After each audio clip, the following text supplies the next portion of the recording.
অনেকদিন আগে হ্যামিলিন নামে এক সুন্দর শহর ছিল। সেখানে যারা বাস করত তারা খুব সুখী ছিল।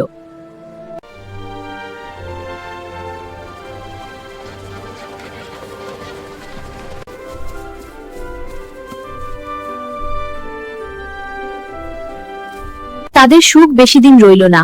দুষ্ট ইঁদুরের বড় দল মাঠ ও জঙ্গল থেকে শহরে ঢুকতে শুরু করলো। ছোট্ট ইঁদুর, বড় ইঁদুর, আবার ছিল মাঝারি, যাদের ইচ্ছে ছিল বড় হবার। আরো অবাক করার বিষয়, রং বেরঙের নানা আকারে ইঁদুর শহরে আসা শুরু করলো।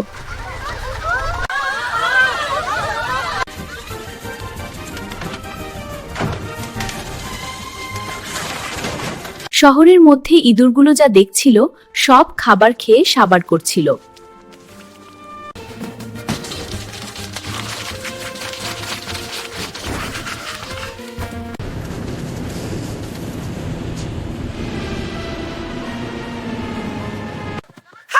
তোমার গাড়ি আমরা নিয়েছি। দেখ দেখ, ইঁদুরগুলো আমার ঘোড়ার গাড়ি নিয়ে পালিয়ে গেল। ইঁদুরগুলো শহরের মানুষের জীবন অতিষ্ঠ করে তুলেছিল। তারা বাঁচার উপায় খুঁজছিল। শহরের লোকেরা ইঁদুর ধরার জন্য ফাঁদ পাতল এবং বিড়ালও কিনল।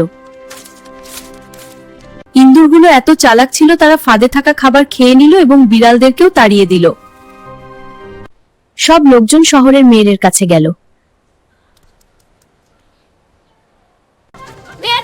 কি হয়েছে? থামো।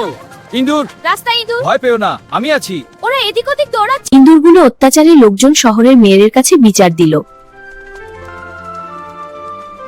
ইঁদুরের অত্যাচার আমিও অতিষ্ঠ। যে শহর থেকে ইঁদুর তাড়তে পারবে, আমি তাকে 1,00,000 টাকা পুরস্কার দেব। মেয়রের ঘোষণা শুনে একজন অপরিচিত লোক হ্যামিলিন শহরে আসলো। আমি হ্যামিলিন শহরকে ইঁদুর মুক্ত করব আমার বাঁশির সুর দিয়ে। সত্যি? দেখাও তোমার বাঁশি।